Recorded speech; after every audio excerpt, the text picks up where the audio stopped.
À vrai dire, l'hebdo de Luc Germain sur RDI Guyane.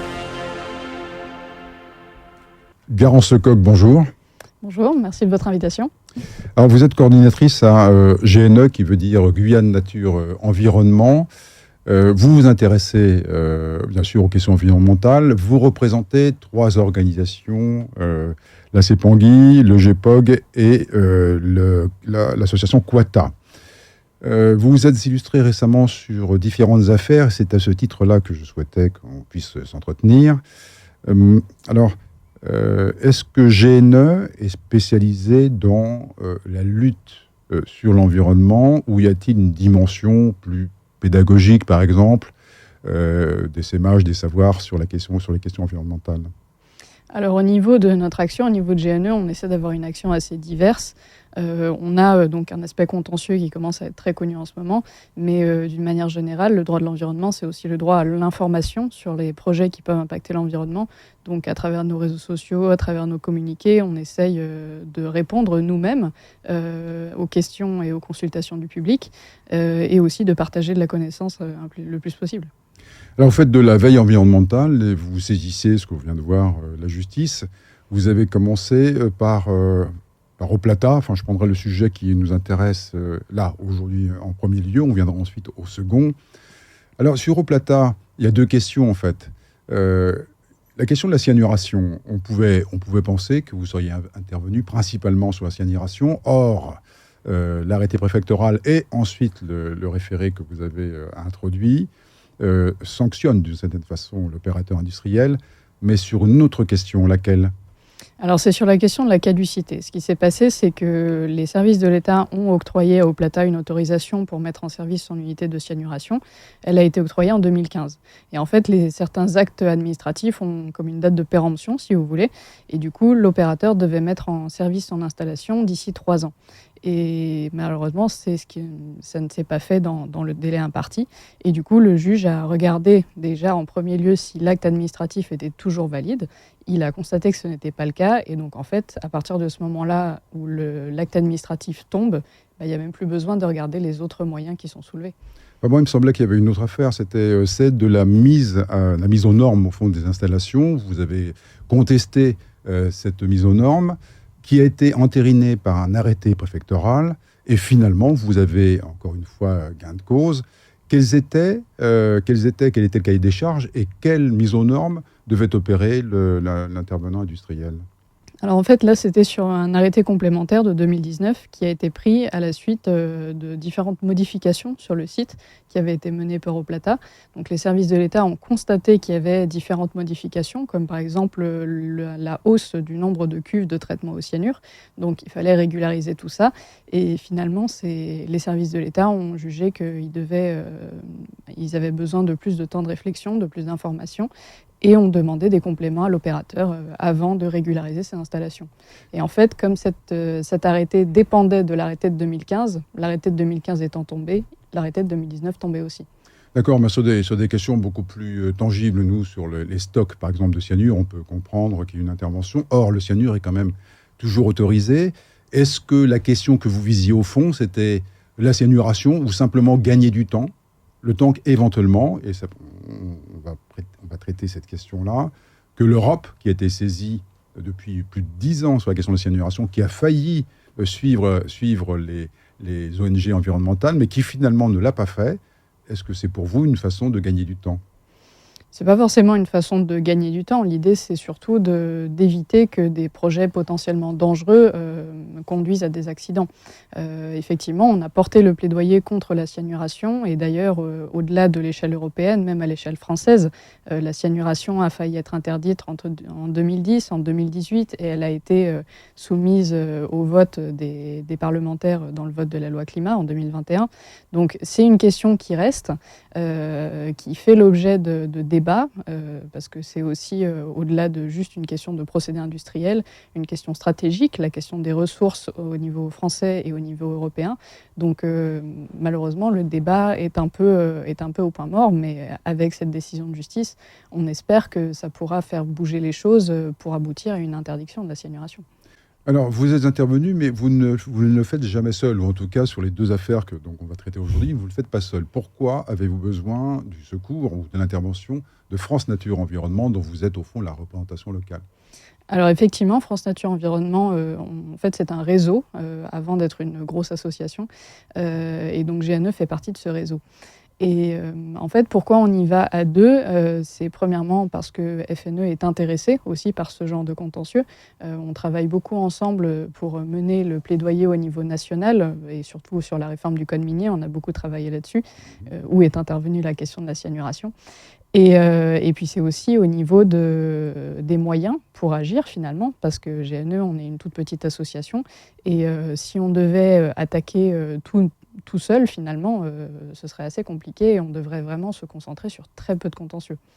Alors, ceux qui vous adressent le reproche, au fond, d'être une petite association, une ONG relativement limitée avec ses moyens, ce n'est que parce que vous pouvez mobiliser au plan national ou international que vous êtes efficace. Qu'avez-vous à répondre à ça? En fait, vis-à-vis des associations environnementales, effectivement, on peut considérer que notre taille ne fait pas forcément notre force. Mais après, on s'appuie, au-delà de la taille des intérêts, enfin, pas forcément des intérêts qu'on représente, plutôt des intérêts qu'on veut nous faire porter. C'est surtout la force du droit, finalement, sur laquelle on s'appuie. C'est ça qui est notre principal outil. Et en fait, on est principalement là pour révéler une situation juridique qui existe déjà, pour poser la question à un juge et voir ce qu'il décide. Alors, à ce propos, comment interprétez-vous le fait que l'arrêté préfectoral de novembre 2019 autorisait la reprise d'activité et que le juge, en fait, se prononce contre? Vous voyez un hiatus quelque part ou pas? Un hiatus. Oui, vous voyez est-ce qu'il y aurait un désaccord entre la société civile et l'État ou la préfecture qui ne peut pas méconnaître les problèmes qui sont liés à Oplata? Finalement, c'est effectivement la société civile. Donc nous, on est des représentants de la société civile. Mais le magistrat ne l'est pas. Non, le magistrat ne l'est pas. Il est représentant pas un représentant de l'État, mais un représentant de l'autorité juridique et judiciaire. Donc finalement, c'est aussi son rôle de contre-pouvoir. Il y a 3 pouvoirs dans la République française et c'est l'un d'entre eux. Mais finalement, en tant que société civile, notre devoir, c'est aussi de vérifier, d'exercer une veille sur tous ces projets et de le soumettre à l'autorité judiciaire. Alors, le rapport de Deloitte de novembre 2018 fait état, dans son analyse de l'économie guyanaise, de 10 secteurs à développer dans le cadre de ce qui est appelé un choc économique. Le secteur aurifère n'y est pas plus que les industries extractives. Considérez-vous qu'il s'agit là d'un oubli ou que les industries extractives, c'est important parce que je ne parle pas que de l'or, je parle de la tantalite, d'un certain nombre d'autres ressources du sous-sol. Pensez-vous que les industries extractives sont le passé de la Guyane? Finalement, quand on lit ce rapport et surtout ce qui est indiqué sur l'industrie aurifère et ce qu'on constate aussi dans le quotidien de notre travail, GNE, on siège en commission des mines et notre veille se concentre principalement sur les sujets extractifs. Finalement, on se rend compte que c'est un secteur qui a très peu d'effet d'entraînement sur l'économie guyanaise, donc qui ne profite pas beaucoup aux autres secteurs et surtout qui peut porter préjudice au développement d'autres secteurs. Par exemple, au niveau de la qualité de l'eau, au niveau de la qualité des milieux naturels, vous avez certains secteurs où, par exemple, le secteur du tourisme peut être menacé à cause de l'activité minière qu'il y a à côté. C'est la même chose pour la gestion forestière. Si on veut extraire du bois et pouvoir faire labelliser ce bois au niveau européen et même au niveau international, c'est déjà fait. Finalement, l'activité minière peut être incompatible. Et ça a été l'objet de tensions pour la labellisation du bois de Guyane. Alors, l'activité minière n'est pas homogène. On a des gros opérateurs industriels. Quand je dis de gros opérateurs, en fait, ils ne sont pas encore arrivés à prendre pied sur le terrain, mais on a aussi des petits opérateurs miniers, notamment des TPE et des artisans.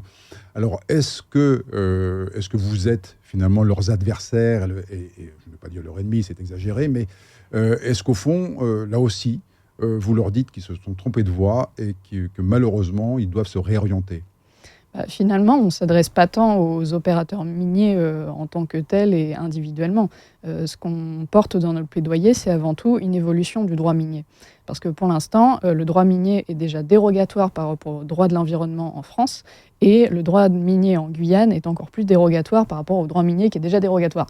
Donc si vous voulez, pour l'instant, on est sur des procédures qui ne sont pas du tout exigeantes. Ce qu'on constate dans la pratique, c'est qu'au niveau de la réhabilitation des sites miniers, par exemple, c'est des procédés qui ne sont pas satisfaisants pour la reconstitution du milieu naturel. Une forêt ancienne met déjà 150 ans pour se régénérer totalement.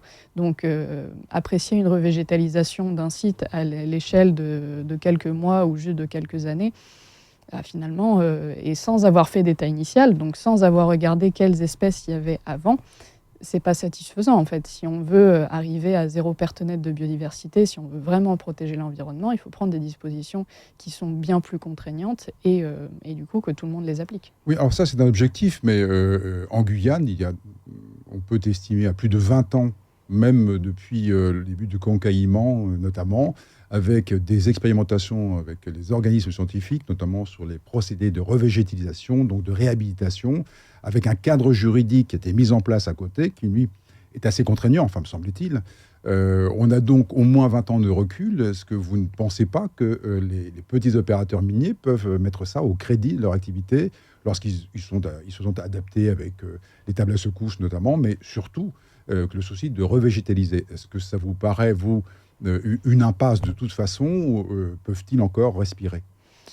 En fait, il n'y a pas que la revégétalisation quand on parle de réhabilitation d'un site minier. La première étape, c'est déjà la réhabilitation en tant que telle, à savoir d'essayer de reformer le cours d'eau.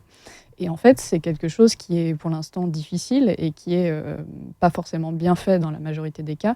Donc en fait, à partir du moment où vous avez un cours d'eau qui est complètement changé et modifié par rapport à son état initial, c'est très difficile déjà de le revégétaliser parce que vous pouvez avoir des terres qui sont soit trop abruptes, soit qui sont devenues stériles, sur lesquelles plus rien ne pousse. Vous pouvez avoir un courant beaucoup trop fort et du coup, vous n'avez plus de vie dans le cours d'eau. Finalement, c'est déjà cette première étape qui conditionne la revégétalisation et qui actuellement n'est pas satisfaisante.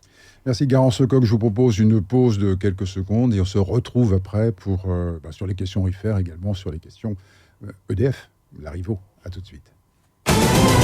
Des thématiques sur tous les sujets d'actualité. Ayo Délé-Germa en parle avec ses invités en direct du lundi au vendredi de 11h30 à 12h45 sur RDI Guyane dans Midi Ayo. Économie, politique, sociale, santé, culture. Suivez au quotidien nos rendez-vous avec l'actualité de notre territoire. Dans Midi Ayo sur RDI Guyane, sur 105.1, en story live Facebook et sur YouTube. Nous sommes avec Garance Lecoq, qui est coordinatrice à Guyane Nature Environnement. Nous en sommes à la question 1, qui concernait notamment Eau Plata. Alors, vous êtes ceux qui intervenez maintenant officiellement et vous êtes souvent en première ligne. Est-ce que vous n'avez pas un peu la posture du gardien du taux environnemental? Le gardien du taux, c'est-à-dire du temple environnemental. C'est une formule que je n'avais pas encore entendue. En fait, c'est un peu notre raison d'être, finalement, de tenter de protéger l'environnement avec tous les outils qu'on a à notre disposition. Donc, en tant que fédération agréée, on a ce rôle-là de premier plan. En tant que fédération d'associations environnementales, c'est aussi la représentation des intérêts de l'environnement en général.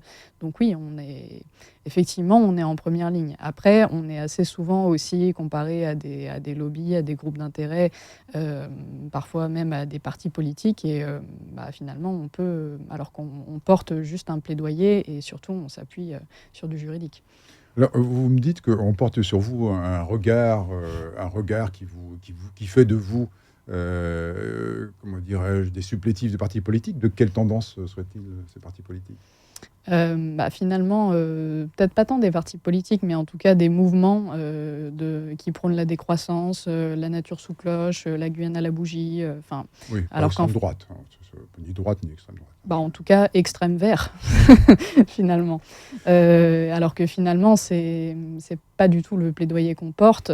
J'invite les personnes à se renseigner sur nos activités pour en savoir plus. Et puis voilà, surtout, ça n'a pas de sens de vouloir opposer développement d'un territoire et environnement. Ça va ensemble et il vaut mieux que ça aille ensemble si on veut l'assurer pour les générations futures.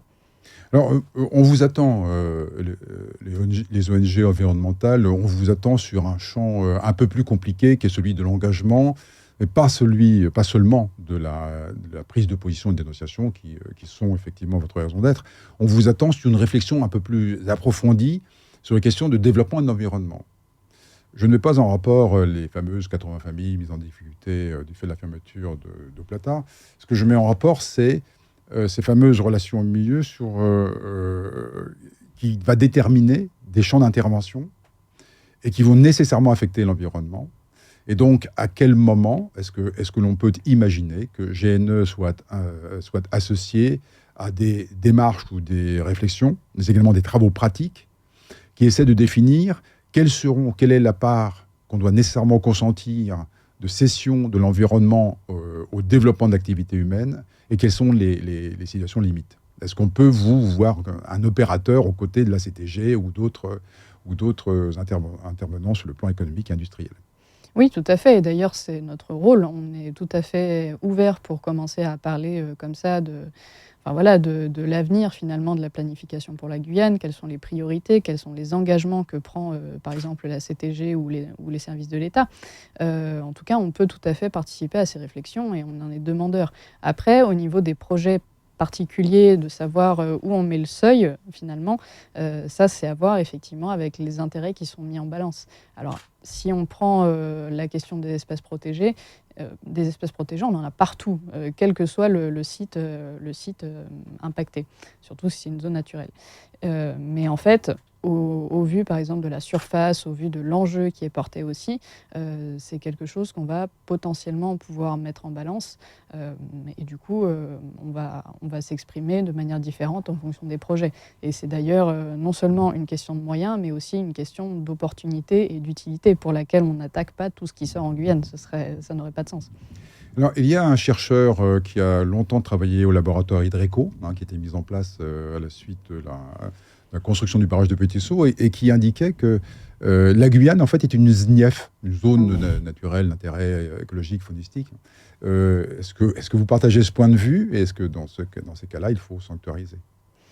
Alors que toute la Guyane soit une ZNIEF, au plan naturaliste et écologique, oui, je comprends que ça puisse être une interprétation avec tout le nombre d'espèces protégées, l'importance des écosystèmes au niveau régional et surtout au niveau mondial, finalement.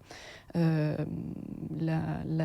des résolutions qui a été prise lors du congrès de l'UICN visait à protéger au moins 80% de l'Amazonie pour éviter de tomber sur une cascade d'effets dramatiques au niveau climatique.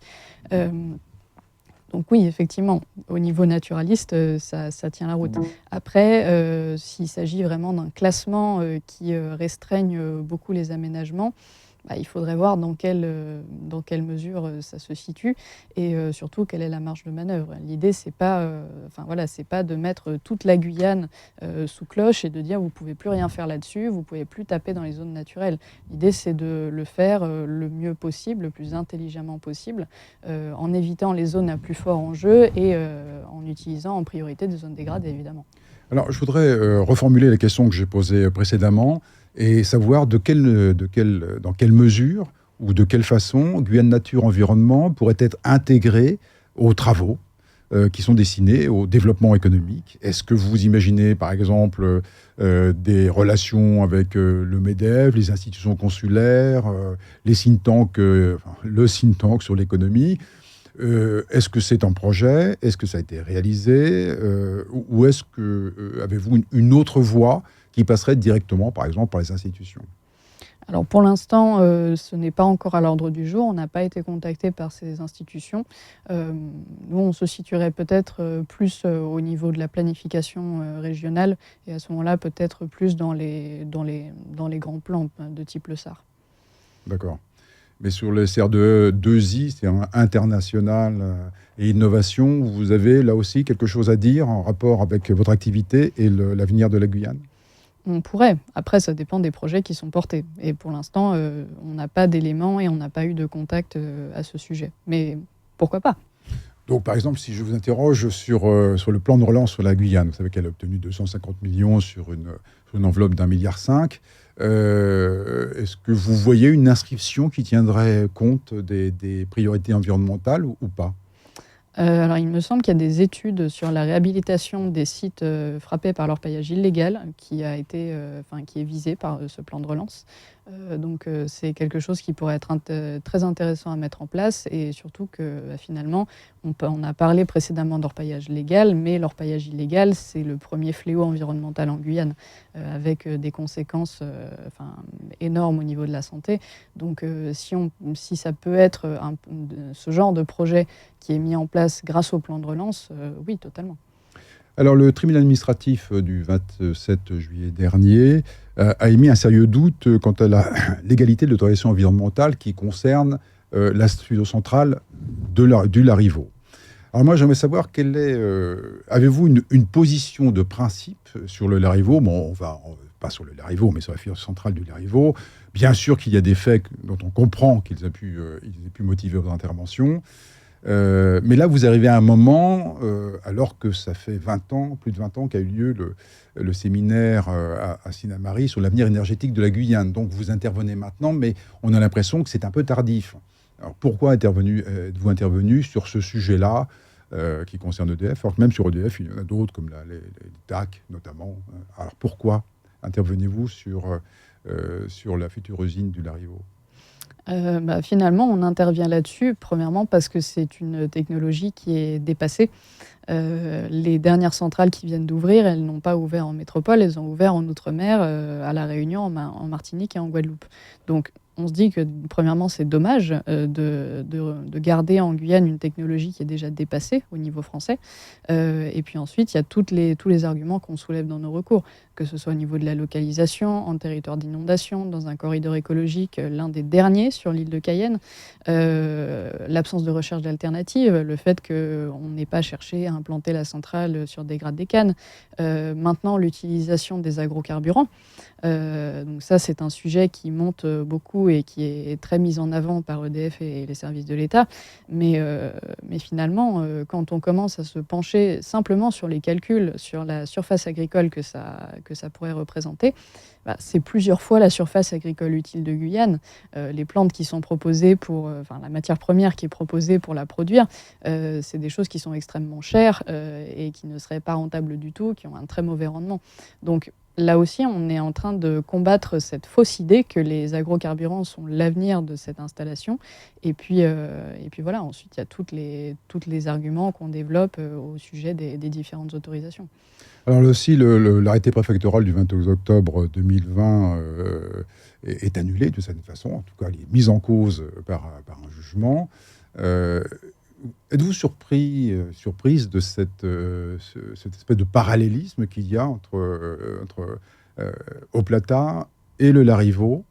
Dans chaque affaire, il y a un arrêté préfectoral qui autorise l'exploitation et qui est suivi ensuite d'un recours de GNE et France Nature Environnement et qui se solde par une annulation par les autorités judiciaires. Qu'est-ce que ça vous dit, vous, sur la politique de l'État en matière de gestion de l'énergie, et notamment en Guyane, ce qui nous concerne? Effectivement, si l'autorisation environnementale et tous les autres arrêtés venaient à être annulés, ce serait dommage parce qu'on aurait perdu énormément de temps. Alors que finalement, le projet est déjà intervenu trop tard, d'une certaine façon. La centrale de dégrade des Cannes, on veut la remplacer depuis 2007 et finalement, le projet arrive déjà beaucoup trop tard.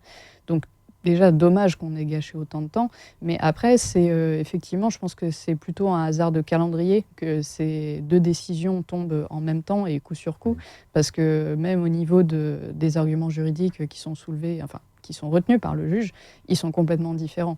Même si après, on peut toujours noter qu'au niveau national, la justice climatique prend de plus en plus d'ampleur et voilà, potentiellement, ça pourra ruisseler sur les décisions Larivot ou ça ne le sera pas du tout. En fait. Alors, le schéma initial prévoit une installation thermique de 120 MW et une autre installation, c'est pour ça qu'elle est hybride, de 10 MW, avec 4 MW de crête en solaire.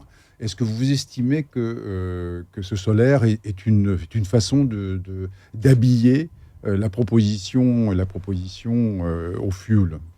Finalement, c'est un peu le sentiment qu'on a eu, parce que EDF et l'État ont changé le projet entre-temps, entre le moment où ça a été autorisé et le moment où c'est passé devant la justice. Mais comment ils ont changé le projet ? Bon, premièrement avec les agrocarburants, mais deuxièmement avec la réduction du parc photovoltaïque. On est passé de 10 MW à 4 MW, donc en fait on arrive à peu près à faire 1 MW par hectare. Donc juste pour ne pas taper sur la mangrove qui est à côté, parce que en fait le parc photovoltaïque s'est allé beaucoup plus loin dans la mangrove au lieu de rester juste sur la forêt marécageuse, sur l'emprise de la centrale.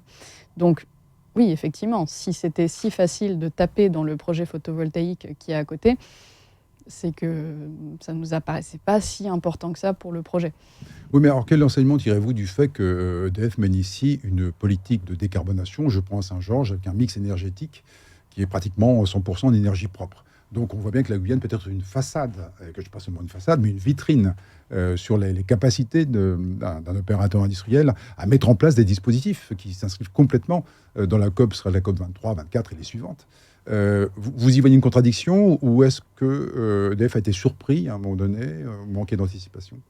Je partirais plutôt sur le manque d'anticipation, parce qu'effectivement, ce qui se passe à Saint-Georges, qui est un système résilient et qui fonctionne en 100% renouvelable, ils ont juste une centrale thermique de secours, mais vraiment quand il y a un problème. En fait, on se dit que c'est dommage de ne pas y avoir pensé à plus grande échelle pour toute la Guyane. On a déjà la chance d'avoir le mix, au niveau des Outre-mer, qui est le plus décarboné par rapport aux autres Outre-mer. La Martinique, c'est 95% de fuel. Donc, eux sont plutôt loin du compte et surtout, ils ont une consommation qui est bien plus importante. Donc, en fait, finalement, la marche à sauter pour arriver aux 100% renouvelables en Guyane nous paraissait relativement accessible. Et on trouve ça très dommage que, même en ayant l'expérience sur Saint-Georges, EDF n'ait pas pensé à privilégier les énergies vraiment renouvelables à grande échelle. J'aurais encore une dizaine de questions à vous poser sur le sujet. Malheureusement, il est épuisé, donc ce ne sera qu'un au revoir. En tout cas, Garance Lecoq, vous êtes représentant de Guyane Nature Environnement. Merci d'avoir été notre invité pour cette reprise. Et je suis persuadé qu'on se reverra bientôt. Merci à vous. C'était À vrai dire, l'hebdo de Luc Germain sur RDI Guyane.